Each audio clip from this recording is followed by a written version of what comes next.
3, 2, 1, go. This is a presentation on why you should see a therapist. Would you consider yourself mentally healthy? Most people who go to therapy aren't actually sick. They are pretty healthy, but they just need help going through life decisions and difficult life subjects. People need help learning how to cope with all the different things that life throws at them. And it's a preventative measure so that you don't end up with the really bad things like depression or really bad anxiety or bipolar disorder. There are many different types of therapy. Not all of them are listed on this slide. And psychologytoday.com, it mentions all the types of therapy like cognitive behavioral therapy, family therapists, relation therapists, play therapists, and positive therapists, and all the ones on here as well. All have different functions. So I see a cognitive behavioral therapist, which is actually the most effective because of how it's structured, and they teach you different coping strategies that fit for you. So one thing that my therapist has taught me is diaphragmatic breathing. So I see my therapist because of my disease. Other people see a cognitive behavioral therapist for anxiety or depression or just to talk. But she has helped me learn how to deal or battle the different things that my disease throws at me, so that later in life I can say, okay, I can handle this. When you should seek help. Goodtherapy.org lists different physical and emotional effects of stressors and breaking points like disproportionate rage, anger, or resentment. Sometimes, like, if I don't understand something right away, I get really mad. So freshman year, when I first started seeing my therapist, I was in geometry. I broke down in her office because I was like, I just can't get it.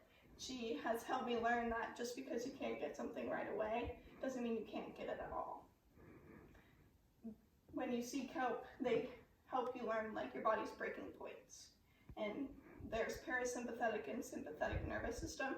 So when your body gets in its sympathetic nervous system, you just get really riled up. Just like when you're going on a run, your body's in that, but sometimes your body will just go into that area when it's really stressed, which could potentially lead to a breaking point. And there's positive and negative stressors that affect you both physically and mentally. And sometimes not learning the difference between those should be a reason you should seek help. Why a person needs one. NotAbleLife.com says that therapists can dismantle the pileup of stress you may not realize you have. So the pileup, my therapist calls a Hoover Dam.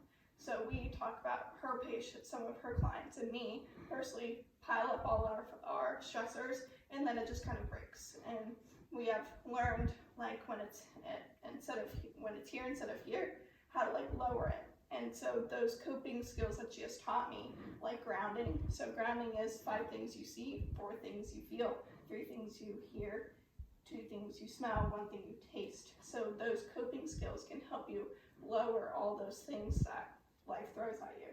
There's different coping skills like emotional awareness, mindfulness, and distraction. Distraction is a good one that I use. So if I get really stressed, I'll stop doing what is making me stressed and I'll color. Or I'll just diaphragmatic breathe like I mentioned earlier. Or I'll drink water, or I'll go on a walk. Different things that I've learned to help my body relax. Therapists help everyone and not just healthy people. Like I said in the beginning, it's a preventative measure so that you don't get into those really bad mindsets. Everyone has negative stressors and baggage that life gives them, but learning how to cope with them and deal with them is a great strength you can have throughout life. Therapists offer you an objective view so that if you go, let's say I went to you for help, you're my grandma, so you would give an objective view, oh, Brian's making me really mad. You're oh, he's horrible. Getting that objective view would be okay, what made you mad?